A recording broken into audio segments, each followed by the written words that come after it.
Hi guys! Shout out po sa mga ka-Daddy Frankie natin dyan, no? Sa lahat po ng mga supporters ni Aling Rochelle Vlog at sa lahat po ng Team Daddy Frankie. So ito na nga guys, sumabog si Daddy Frankie. So sa mga nakaraang mga vlog guys, palagi nating nakikita at marami pong mga supporters ang nagko-complain na itong si Daddy Frankie ay parang kinukonsente si Ate Ansing na lahat na lang ng mga hinihingi or gusto ni Ate Ansing ay pinagbibigyan ni Daddy Frankie, no? So, maraming bashers, nagkakaroon ng maraming bashers si Daddy Frankie dahil nga po dito sa treatment niya kay Nanay Ansing, no? Kasi alam niyo naman si Daddy Frankie masyadong matulungin. Pero ito, dumating na nga sa punto guys na sumabog si Daddy Frankie. At para sa akin, mas okay na rin yon. At least, di ba, hindi mamimiyasa. At makita din ni Ansing na ang kabaitan ay meron din pong limitasyon, no? So, nung nakaraan, napag-usapan na hindi itutuloy ang bahay ni Kuya Oliver dahil nagkaroon nga po ng problema between Kuya JJ at Ate Ansing. Pero at the end, ay napag-ayos naman sila ni Daddy Frankie, no? And ngayon nga ay tuloy-tuloy ang pagpapagawa and malapit nang matapos, kumbaga nasa 70% na yung bahay ni Kuya Oliver. Pero, eto nga, no, nagsumbong si Foreman kay Daddy Frankie na kinulang yung hollow blocks at kailangan niyang umorder dahil nga kinuha daw ni Ate Ansing, no, mga 100 pieces daw.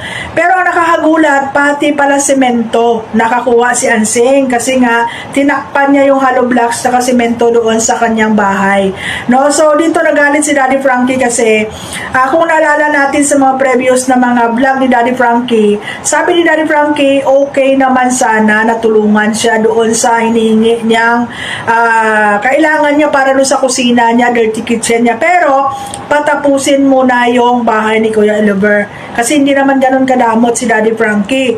Pero ito nga, hindi nagpaalam si Ansing, no? Kumuha siya ng hollow blocks at semento, no?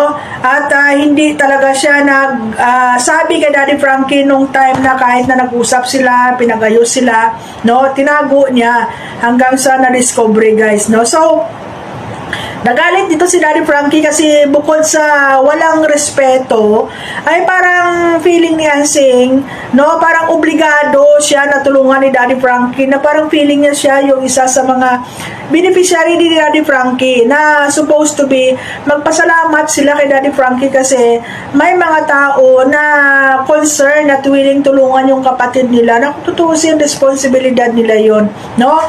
So, yun, no, nakita niya na medyo nagalit si Daddy Frankie, humingi siya ng sorry, no, at hindi na daw niya uulitin at hindi na raw siya kukuha kahit isa.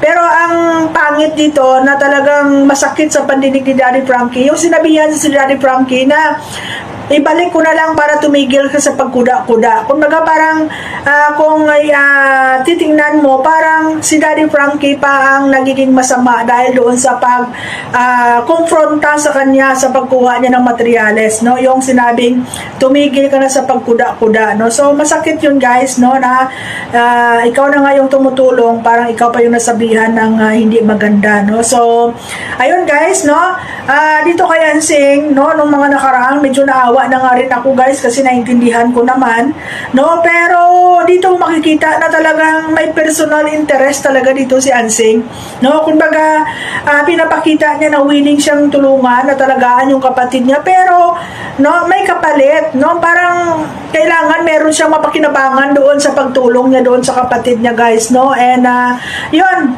ang ending, binawi ni Daddy Frankie, pinakuha niya yung hollow blocks sa semento.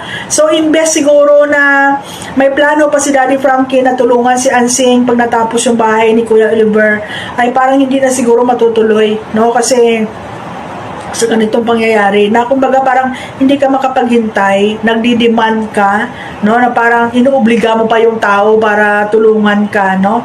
Kahit pa sabihin natin hindi natuloy yung bahay ni Kuya Oliver, pero dapat pa rin bilang respeto magpaalam ka, no? Kasi I'm sure naman na hindi naman siguro ipagdadamot ni Daddy Frankie yung 2 bag ng semento at hollow blocks kung talagang hindi matutuloy yung bahay ni Kuya Oliver, no? Pero mali is mali, no? And dapat matuto tayong tawag dito, respeto at magpaalam, no? So malaking disappointment kay Daddy Frankie yun, and alam ko sa nangyari ngayon, mas marami ang mababas kay Ansing, no? Pero natural lang yan, no? Lahat ng mga kamalian may consequences yan.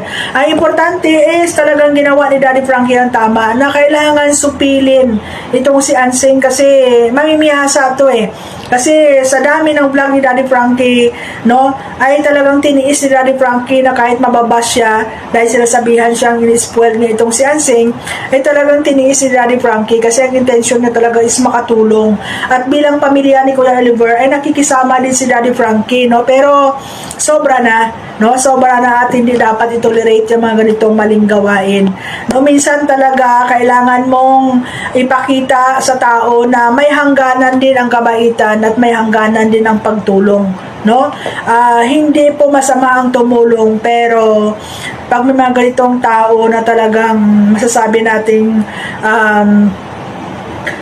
tawag dito, nagtitake advantage, no, hindi na po tama, no?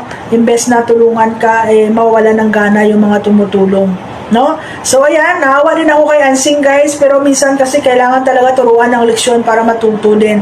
Kasi pag hindi mo yan sinupil, baka feeling niya okay lang, and then gagawin pa rin niya. Pero at least ngayon, nagkaroon na siya ng realization, nagkaroon siya ng learnings na if ever na matapos na yung bahay ni Kuya Oliver, hindi siya basta-basta mangunguha or magdesisyon lang without consent ni Daddy Frankie, no? So ayan, guys, no, sa bawat vlog, no, intindihin po natin at kahit papaano meron tayong mga natutunan, meron tayong mga realization na pwede din natin i-apply sa mga sarili natin, guys, no? So dito sa nangyari kay Ansing, no, meron tayong natutunan dito na matuto tayong rumespeto, matuto tayong maghintay, no, at matuto tayong mag-appreciate ng mga blessings, ng mga bagay, at doon sa marunong tayong magpasalamat sa mga tao na kahit hindi natin kaano-ano ay tumutulong sa atin, no? So maraming salamat po, and abangan po natin kung ano pa yung mga susunod na update dito sa pabahay ni Kuya Oliver, no? So thank you so much, and God bless everyone, and suportahan po natin palagi ang mga vlog ni Daddy Frankie, ng buong team Daddy Frankie at ni Aling Rochelle Vlog. Bye-bye!